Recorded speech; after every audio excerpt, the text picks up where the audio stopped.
அன்பு நண்பர்கள் அனைவருக்கும் வணக்கம். உங்களை மீண்டும் சந்திப்பதில் மிக்க மகிழ்ச்சி. திருத்தலங்கள் அப்படிங்கிற ஒரு வரிசையில இன்றைக்கு நாம் ஆன்மீக திருத்தலங்களில் எட்டுக்குடி முருகன் என்கின்ற ஒரு திருத்தலத்தை பற்றி தெளிவாக காண இருக்கிறோம். இந்த எட்டுக்குடி முருகன் என்கின்ற ஒரு சக்தி வாய்ந்த திருத்தலம் என்பது நமக்கு இந்த செய்தி கிடைத்து அங்கே நாம் சென்று வருவது என்பது ஒரு பெரிய பாக்கியம். இந்த எட்டுக்குடி முருகனுடைய சிறப்புகள் என்ன? எட்டுக்குடி முருகனுடைய கோவில் எங்கே இருக்கிறது என்று சொன்னால், திருவாரூர் அருகிலே, நாகப்பட்டினம் மாவட்டம் திருவாரூர் அருகிலே இருக்கிறது. எட்டுக்குடி என்கின்ற கிராமத்திலே முருகனை பிரதிஷ்டை செய்து அங்கே முருகப்பெருமானுடைய சக்தி வெளிப்பட்டுக் கொண்டிருக்கிறது. ஆக இந்த எட்டுக்குடி முருகனுக்கு கோவிலுக்கு செல்வதற்கு ஒரு பெரும் பாக்கியம் வேண்டும். முதலிலே இந்த எட்டுக்குடி முருகனுடைய சிறப்புகள் என்னவென்று சொன்னால், மயில் மீது அமர்ந்த ஒரு நிலையிலே காணப்படுகிற ஒரு முருகப்பெருமான் தான் இந்த எட்டுக்குடி முருகன். இந்த எட்டுக்குடி முருகனுடைய சிலை, மயில் மீது அமர்ந்த சிலையை வடிவமைப்பதற்காக ஒரு சிற்பி சிக்கல் என்கின்ற ஊரிலே இருந்து வந்தார். சிக்கல் என்கின்ற ஊரிலேயும் எண்கண் என்கின்ற ஊர்களிலேயும், இந்த இரண்டு ஊர்களிலேயும் சிலை வெடித்த அந்த சிற்பியினுடைய கை விரல்கள், கட்டை விரலை வெட்டி அவர் எங்கும் செல்லக்கூடாது என்று தடை போட்டார்கள். மன்னன் உத்தரவு பெற்றிருந்தார். ஆனால் அதையும் மீறி அங்கே கட்டை விரல் இல்லாத நிலையிலே வந்து எட்டுக்குடி கிராமத்திலே முருகனை பிரதிஷ்டை செய்தார், சிலை வடித்தார். அந்த சிற்பி அங்கே மயில் மீது அமர்ந்து இருக்கக்கூடிய அந்த காட்சி, அற்புதமான காட்சியை சிலை வடித்து முடித்தவுடன் அங்கே மன்னன் படைகளோடு வந்தவுடன் அந்த மயில் மீது அமர்ந்திருந்த முருகன், அந்த மயில் பறக்க ஆரம்பித்தது. அந்த மயில் பறக்க ஆரம்பித்தவுடன் அங்கே மன்னன் உத்தரவிட்டார், எட்டி பிடி என்று உத்தரவிட்டார். மயிலோடு பறக்கின்ற அந்த முருகனை எட்டி பிடி என்று உத்தரவிட்ட காரணத்தினாலே வீரர்கள் கொடை சூழ சென்று அங்கே எட்டி பிடிக்கின்ற பொழுது டக்கென்று உடனடியாக அவர் மயில் மீது அமர்ந்த சிலை வடிவத்திலே அப்படியே முருகன் அங்கே காட்சி தந்தார். அதனால் எட்டி பிடி என்று உத்தரவிட்ட காரணத்தினாலே எட்டுக்குடி என்று மருவி இன்றைக்கு எட்டுக்குடி என்று அழைத்துக் கொண்டிருக்கிறார்கள். எனவே இந்த எட்டுக்குடி முருகன் கோவிலுக்கு வருபவர்களுக்கு முதலிலே மனபயம் நீங்கிவிடும்.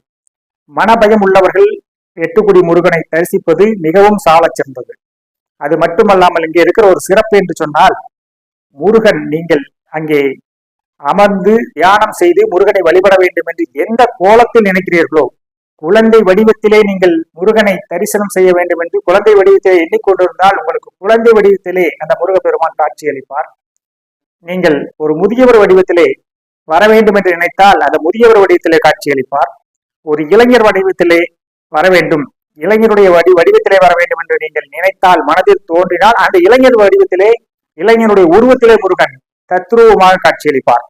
அப்படியாக நீங்கள் எதை மனதில் கொண்டு நினைக்கிறீர்களோ அந்த நினைப்பதை தத்ரூபமாக காட்சி தந்து உங்களுக்கு அருள் செய்யக்கூடிய ஒரு மாபெரும் சக்தி பெற்ற இடமாக அந்த எட்டுக்குடி முருகன் விளங்கி கொண்டிருக்கிறார். பொதுவாகவே ஒரு கோவில் என்று சொன்னால் ஒரு தல விருட்சம் என்று இருக்கும். இங்கே வன்னி விருட்சம், அங்கே முருகனுடைய இந்த எட்டுக்குடி முருகன் கோவிலிலே வன்னி விருட்சம் தல விருட்சமாக காணப்படுகிறது.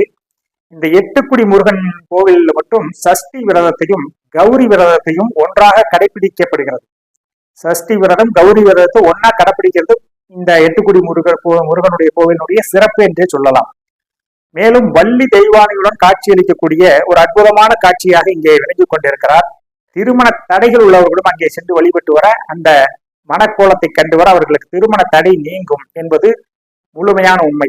அதே சமயத்தில் குழந்தை பாக்கியம் இல்லாதவர்கள் முருகனை குழந்தையாக நினைத்து அங்கே சென்று அமர்ந்து, கோவிலிலே சென்று அமர்ந்து முருகப்பெருமானுடைய மந்திரத்தை சரவணபவ, ஓம் சரவணபவ என்கின்ற மந்திரத்தை நீங்கள் 6 முறை, அதாவது சரவணபவ, ரவணபவச, வனபவசர, நபவசரவ, பவசரவண, வசரவணப என்கின்ற இந்த சரவணபவ மந்திரத்தை நீங்கள் குறைந்தது 6 முறை அங்கே அமர்ந்து உச்சரித்து மனதில் முருகனை நீங்கள் வழிபட்டு குழந்தை வடிவத்திலே நீங்கள், அதாவது கற்பனை செய்து குழந்தையாக முருகனை நீங்கள் பாவித்து உங்கள் எண்ணங்களிலே ஈடேற்றி நீங்கள் முருகனை குழந்தையாக பாவித்தால் உங்கள் வீட்டிலும் மழலை செல்வம் முருகன் வடிவத்திலே வந்து சேரும் என்பது நிதர்சனமான உண்மை. எத்தனையோ அன்பர்கள் அங்கே சென்று அங்கே இந்த மாதிரி மந்திரங்களை உற்சாகம் செய்து அவர்கள் குழந்தை பெற்று மழலை செல்வத்தோடு இன்றைக்கு மகிழ்ந்து கொண்டிருக்கிறார்கள். அவர்கள் முருகனுடைய பெயரிலேயே அந்த குழந்தைகளுக்கு பெயரையும் வைத்துக் கொண்டிருக்கிறார்கள் என்பது நாம் காணுகின்ற ஒரு உண்மையாக இருக்கிறது. எனவே குழந்தை செல்வம் இல்லாதவர்களுக்கு மிகச்சிறப்பான கோவிலாக இந்த எட்டுக்குடி முருகன் செயல்பட்டு கொண்டிருக்கிறார். உங்களுடைய ஜாதகத்தில் இருக்கக்கூடிய நட்சத்திரங்கள், உங்களுடைய ராசி நட்சத்திரம், உங்கள் நட்சத்திரத்துக்கு உகந்த நட்சத்திரம் எது என்று பார்த்து செல்வது மிக மிக சால சிறந்ததாக அமையும். அங்கே எப்படி செல்ல வேண்டும், எப்படி முறையாக வழிபட வேண்டும் என்பதை நான் உங்களுடைய ஜாதகத்தை பார்த்து உங்களுடைய ஜாதகத்தோடு ஒப்பிட்டு சொல்வது சிறந்ததாக இருக்கும். பொதுவாகவே சென்று வந்தால் கண்டிப்பாக நல்ல மாற்றங்கள் ஏற்படும். உங்கள் ஜாதகத்தை பார்த்து எந்த தினங்களை தேர்ந்தெடுப்பது என்பது தனிச்சிறப்பாக அமையும் என்று சொல்லி அடுத்த காணொளியில் இன்னொரு தளத்தை பற்றி விரிவாக பேசுவோம். நன்றி, வணக்கம்.